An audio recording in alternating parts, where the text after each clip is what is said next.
Dad was having another one of his episodes, but the loud yelling was muffled, the sharp edges of his barking voice softened by the chewing gum, studded with small stones that I'd scraped off the pavement earlier and used to plug my ears. I recall making many visits to the local infirmary to have all kinds of rubble removed from my ears. Mum always promised to buy me my favourite toy if I would promise to stop. But the comfort that I got from pushing things into my head with a lollipop stick was just too much of a temptation. The abrasive world around me seemed so much more distant, like a bad dream rather than my actual reality. And I also loved the attention when the nurses would stroke my head and face as they attempted to clear the debris from my tiny ears. I could see the swelling around Mum's face, but as always, her strong, loving gaze reassured me that all was okay. She gestured for me to go outside and play, always striving to hide as much from me as she could.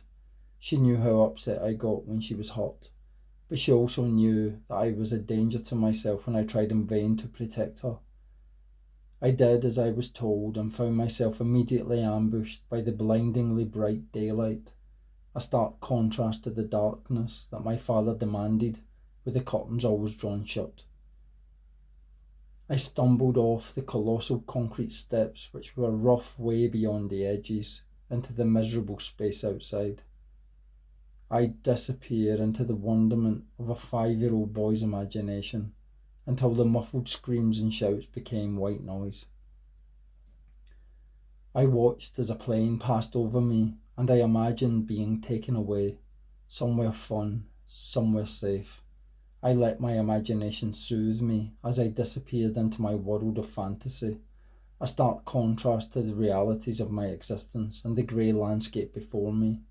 Then, in an instant, I was abruptly snapped out of my trance and jolted back to reality by the curious voice of a stranger.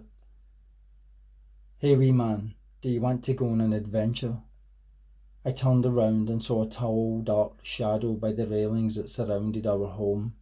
It wore a hood that concealed its features, lest a set of thick black eyebrows and a thin, sparse moustache. "Come on, let's get the fuck out of here. I'll take you for a wee walk, pal." The man leaned over and lifted me up over the railings.